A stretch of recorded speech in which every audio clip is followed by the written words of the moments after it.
لقد خلقت كما تشاء صدق اللہ العظیم۔ حمد و صلوات کے بعد میرے نہایت معزز احترام تمام سامعین اکرام، آپ تمام کو دل کی گہرائیوں سے السلام علیکم وعلیکم السلام۔ ماشاء اللہ ہمارے عبدالغفار صاحب کے گھر میں بڑی خوبصورت محفل کا انعقاد کیا گیا۔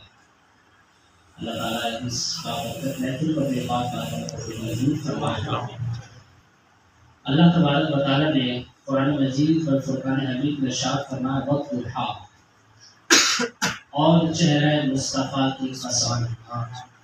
علماء کرام نے مفسرین نے یہاں والضحیٰ سے مصطفیٰ کریم صلی اللہ علیہ وسلم کے رخ انور چہرہ انور کی تفسیر کی ہے کہ اللہ تبارک و تعالیٰ مصطفیٰ کے حسن و جمال والے چہرے کی قسم فرما رہا۔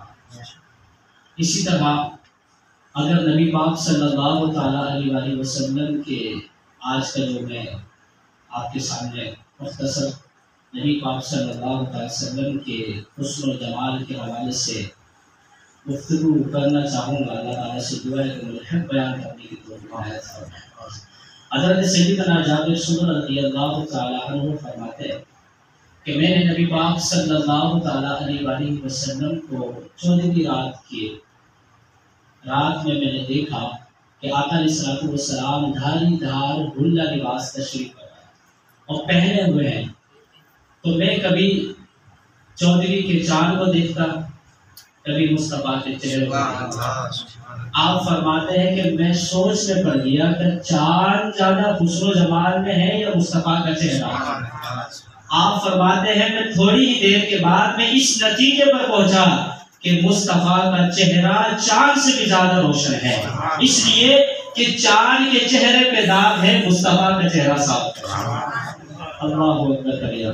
اور پھر امام زرقانی رحمۃ اللہ تعالیٰ علیہ نے ایک واقعہ حضور علیہ السلام کے حسن پر لکھا ہے کہ آپ فرماتے ہیں کہ نبی پاک صلی اللہ تعالیٰ علیہ وسلم مدینہ منورہ سے کسی ارادے سے باہر تشریف لے گئے اور آپ نے دیکھا کہ ایک قافلہ جو ہے وہ پڑاؤ کیا ہوا ہے، ایک قافلہ ٹھہرا ہوا ہے۔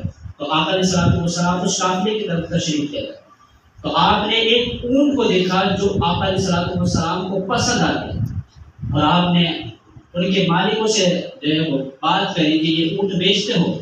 تو اب ان لوگوں نے اس اونٹ کو بیچنا تھا یا نہیں بیچنا تھا، لیکن مصطفیٰ کریم صلی اللہ تعالیٰ علیہ وسلم کو جب دیکھا وہ بے ساختہ کہنے لگے ہاں ہم بیچتے ہیں۔ نبی پاک صلی اللہ علیہ وسلم نے ان سے کہا کہ میں تجارت کی غرض سے تو نہیں آیا، یہ اونٹ خریدنے کے لیے تو نہیں آیا تھا، لیکن میں نے تمہارے اونٹ کو پسند کر دیا ہے، تو اگر تم اس اونٹ کو میرے حوالے کر دے تو میں جب جاؤں گا اپنے شہر تو اس کی قیمت میں اپنے غلاموں کے ذریعے بھجوا دوں گا۔ تو انہوں نے بغیر سوچے سمجھے وہ اونٹ نبی پاک صلی اللہ علیہ وسلم کے حوالے کر دی، اور اس کے بعد جب نبی پاک صلی اللہ علیہ وسلم وہ اونٹ لے گئے تو کچھ دیر کے بعد جب وہ صفے سے باہر آئے تو وہ ایک دوسرے سے کہنے لگے کہ وہ جو شخص آئے، وہ ہستی آئے اور ہم سے اونٹ لے کر چلے گئے، انہوں نے نہ کوئی قیمت دی، نہ ہم میں سے کوئی ان کو جاننے والا ہے، نہ انہوں نے جو ہے وہ کوئی ضمانت پر کسی کو رکھوایا، اور اسی طرح جو ہے وہ بغیر جو ہے وہ پیسے دیے، قیمت دیے کہ وہ اونٹ ہدیہ کر لے گئے۔ ظاہر سی بات ہے اگر کسی سے جو ہے وہ کاروبار کیا جاتا ہے، لین دین کیا جاتا ہے، اگر آپ اس کو جو ہے وہ ادھار پر دیں گے تو یا تو آپ اس کو جانتے ہیں، یا تو وہ کوئی چیز گروی رکھوائے گا، یا تو پھر بیچ میں کوئی ضامن رکھے گا۔ تو وہ کہتے ہیں نہ تم ان کو جانتے ہو، نہ کوئی بیچ میں ضامن رکھوایا، نہ کوئی چیز گروی رکھوائی، اور بغیر سوچے سمجھے اتنا قیمتی اونٹ دے دیا۔ تو ان میں سے ایک شخص کہتا ہے واللہ خدا کی قسم جب میں نے ان کے چہروں کو دیکھا تو میں ان کے چہروں کو دیکھتا ہی رہ گیا، میں تو کوئی بات کر ہی نہیں سکا، اور جب وہ مسکرائے خدا کی قسم ان کے مسکرانے سے واللہ ان کے چہرے اور ان کے منہ سے جو ہے وہ خوشبوئیں آ رہی تھی، میں تو اس منظر کو دیکھ کر رہ گیا۔ تو اب لوگ جو ہے وہ گفتگو کرنے لگے، تکرار کرنے لگے کہ وہ تو اپنے حسن و جمال میں جو ہے وہ خود ہتھیا کر لے گئے ہیں۔ تو اب پردے کے اوڑ میں جو ایک خاتون بیٹھی تھی ان سے یہ برداشت نہ ہوا، اور انہوں نے پردہ ہٹا کر کہا انا ضامنۃ من خمل جملکم، کہ آپ کے بارے میں وہ عورت کہتی ہے کہ میں اس شخص کی ضمانت دیتی ہوں جو تم سے اونٹ لے کر گیا ہے، اگر وہ قیمت لے کر نہ آئے تو تم مجھ سے وہ قیمت لے لینا۔ تو اب لوگ کہنے لگے کہ تم اس کو جانتی ہو، جبھی تو تم ضمانت دے رہی ہو۔ وہ کہنے لگی واللہ میں بھی نہیں جانتی ہوگا۔ تو کہا پھر ضمانت کس بات کی دے رہی ہو؟ کہا جب تم لوگ سودا کر رہے تھے تو اس وقت میں نے اس مصطفیٰ کریم جو ہستی ہے ان کا میں نے چہرہ جب دیکھا، واللہ خدا کی قسم جس کا چہرہ اتنا حسن و جمال والا ہو وہ کبھی جھوٹ نہیں بول سکتا۔ اللہ اکبر کبیرہ۔ اس کے بعد وہ جو نبی پاک صلی اللہ تعالیٰ علیہ وسلم جو اونٹ لے کر گئے تھے، تو اب اس کی قیمت دینے کے لیے صحابہ کرام تشریف لائے اور وہ اونٹ کی قیمت دینے لگے۔ تو انہوں نے کہا اونٹ کی قیمت بعد میں دینا، ہم تو خود بازار مصطفیٰ میں بک گئے، ہم تو خود ان پر فدا ہو گئے، ہمیں ان کے پاس لے کے چلو۔ تو صحابہ کرام نے کہا کہ وہ مدینہ منورہ زادہ اللہ الشرف و تعظیما میں رہتے ہیں، تو وہ تمام قبیلہ جو مدینے سے باہر پڑاؤ ڈالا ہوا تھا وہ حضور کی بارگاہ میں آ کے تمام مسلمان۔ یہ نبی پاک صلی اللہ تعالیٰ علیہ وسلم کے حسن و جمال کے حوالے سے ہے۔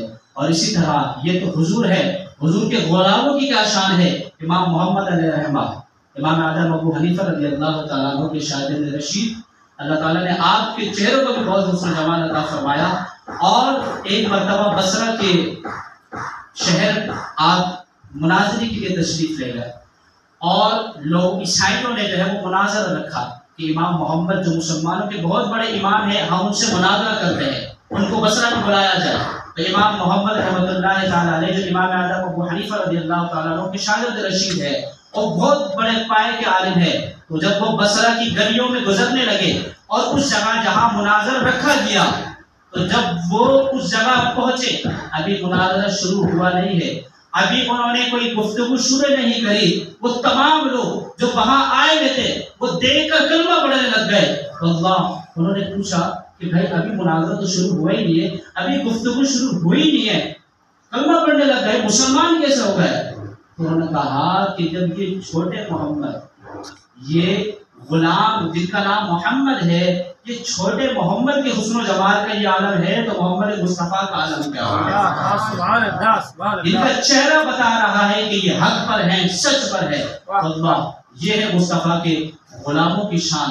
اور اللہ تبارک و تعالیٰ نے اپنے پیارے حبیب کو بے مثل و بے مثال پیدا فرمایا۔ ہم اہل سنت و جماعت کا عقیدہ ہے حضور افضل البشر ہے، حضور سید البشر ہے، حضور کے مثل اللہ تبارک و تعالیٰ نے کائنات میں کسی کو پیدا ہی نہیں فرمایا۔ اور حضرت حسان بن ثابت کیا فرماتے ہیں؟ وَأَحْسَنُ مِنْكَ لَمْ تَرَ قَطُّ عَيْنِي وَأَحْسَنُ۔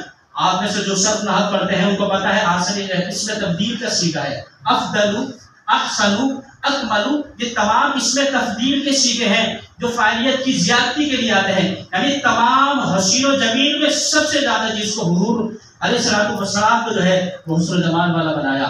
وَأَحْسَنُ مِنْكَ لَمْ تَرَ قَطُّ عَيْنِي وَأَجْمَلُ مِنْكَ لَمْ تَلِدِ النِّسَاءُ خُلِقْتَ مُبَرَّأً مِنْ كُلِّ عَيْبٍ كَأَنَّكَ قَدْ خُلِقْتَ كَمَا تَشَاءُ۔ تو یہ حضرت حسان بن ثابت رضی اللہ تعالیٰ عنہ کے اشعار ہیں۔ اور افسوس کے ساتھ ایک گروہ ایسا بھی ہے معاذ اللہ ثم معاذ اللہ کہ جو معاذ اللہ حضور کو اپنے مثل قرار دیتا ہے اور کہتا ہے حضور تو ہماری طرح بشر ہے، ہماری طرح کھاتے پیتے ہیں، ہماری ہی طرح ہے، ان کا مقام و مرتبہ تو ہماری طرح ہے، معاذ اللہ ان کی تعظیم تو اس طرح کرو جیسے بڑے بھائی کی تعظیم کرتے ہو۔ تو اس پر اس کا جواب جو ہے وہ امتناع النظیر علامہ مفتی فضل حق خیر آبادی کے والد گرامی نے پوری کتاب لکھی۔ اسماعیل دہلوی نے لکھا تھا کہ اللہ چاہے تو محمد جیسے کروڑوں کو پیدا فرما دے اور محمد جیسے تو کروڑوں ہو سکتے ہیں۔ تو اس پر کتاب لکھی تھی امتناع النظیر، جس کا جواب آج تک کسی مولوی نے دیا ہی نہیں ہے، اتنی بے مثل و بے مثال کتاب لکھی۔ اور اس کے بعد امام اہل سنت الشاہ امام احمد رضا خان علیہ رحمۃ الرحمان نے جو کتابیں اعلیٰ حضرت نے نبی پاک صلی اللہ تعالیٰ علیہ وسلم کے حسن و جمال پر لکھی، اس کا آج تک کوئی جواب نہیں دے سکا۔ اور ایک حدیث مبارکہ آج کے گوش گزار کروں، حضرت جبریل علیہ السلام آقا علیہ السلام کی بارگاہ میں تشریف لائے تو نبی پاک واقعہ بڑا تنقید ہے، میں مختصر بیان کروں گا۔ تو حضور علیہ السلام نے ان سے یہ پوچھا کہ اے جبرائیل، یہ حدیث جو ہے وہ بیان کی جاتی ہے کہ آدم کی عمر کتنی ہے؟ آپ کی عمر کتنی ہے؟ تو حضرت جبرائیل علیہ السلام نے کہا کہ مجھے معلوم تو نہیں، لیکن میں اتنا جانتا ہوں کہ جب میری پیدائش ہوئی تو میں ایک ستارے کو دیکھتا تھا، میں ایک ستارے کو دیکھتا تھا، اور 70,000 سال کے بعد وہ چمکتا تھا، اور میں نے 72,000 سال یعنی 72,000 مرتبہ میں نے اس ستارے کو دیکھا اب اللہ تعالیٰ۔ حضور علیہ السلام نے پھر ارشاد فرمایا کہ جبرائیل تم پوری دنیا میں گھومے ہو، تم نے تمام مشرق اور مغرب، شمال اور جنوب کے تمام علاقوں کا جو ہے وہ محاصرہ کیا ہے، تمام علاقوں کو دیکھا ہے، تم نے تمام انسانیت کے چہروں کو دیکھا ہے، تم نے حضرت آدم علیہ السلام کو بھی دیکھا ہے، تم نے حضرت موسیٰ علیہ السلام کو بھی دیکھا ہے، تم نے حضرت عیسیٰ علیہ السلام کو بھی دیکھا ہے، تم نے حضرت ابراہیم علیہ السلام کو بھی دیکھا ہے، تم نے آدم سے لے کر مجھ تک تمام انسانیت کی زیارت کری ہے، بتاؤ مجھ جیسا کسی کو دیکھا ہے؟ حضور اللہ اللہ یا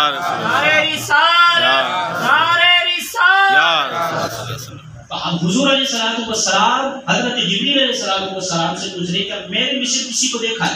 آپ سنیں حضرت جبرائیل علیہ السلام کیا کہتے ہیں، ما رأیت مثل محمد، میں نے مشرق اور مغرب دیکھا، میں نے شمال اور جنوب دیکھا، میں نے دنیا کے کونے کونے میں ہر انسان کو دیکھا، ما رأیت مثل محمد، یا رسول اللہ میں نے آپ جیسا کسی کو نہیں دیکھا، آپ کی مثل میں نے کسی کو دیکھا ہی نہیں۔ میرے امام بول اٹھے یہی بول اس طرح والے، چمنے جہاں کے کھائے سبھی میں نے چھان ڈالے، تیرے پائے کا نہ پایا تجھے یکن یک بنایا، تجھے یکن یک بنایا۔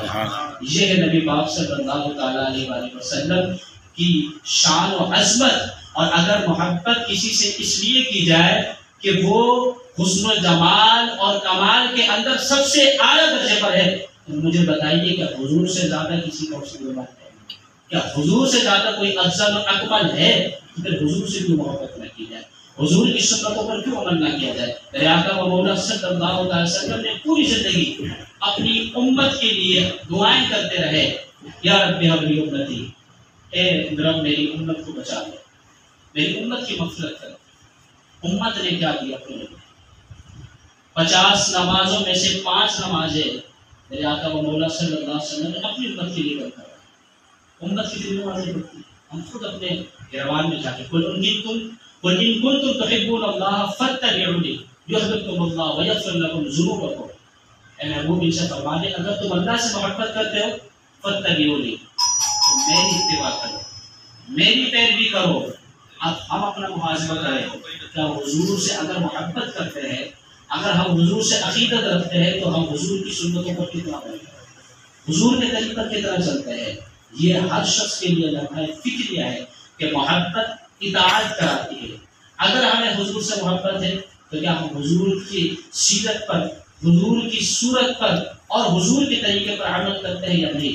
اگر نہیں ہے تو پھر اپنے لیے غور و فکر کریں کہ ہم کس درجے پر کرتے ہیں۔ تو نیت کریں انشاءاللہ تبارک و تعالیٰ آج کی اس محفل کے اندر ہم نبی پاک صلی اللہ علیہ وسلم کی سنتوں پر بھی اور آپ کے بتائے ہوئے طریقے پر انشاءاللہ، اور سب سے پہلے نماز، جس کے بارے میں حضور نے فرمایا الصلاۃ عماد الدین، نماز دین کا ستون ہے، حضور نے فرمایا۔ تو اگر ہم عشق رسول کا دعویٰ کرتے ہیں، محبت رسول کا دعویٰ کرتے ہیں، تو کیا ہم نماز پڑھتے ہیں؟ اگر ہم عشق رسول کا دعویٰ کرتے ہیں تو کیا ہم قرآن صحیح درست ادائیگی کے ساتھ پڑھتے ہیں؟ تو یہ تمام چیزوں کو ہم نے غور و فکر کر کے اس پر عمل کرنا ہوگا۔ اللہ تبارک و تعالیٰ سے دعا ہے کہ اللہ تبارک و تعالیٰ ہمیں تمام باتوں پر عمل کرنے کا توفیق عنایت فرمائے، درس و بیان کے نقطے کو بھی رحمت سے سماعت فرمائے۔ وآخر دعوانا الحمدللہ۔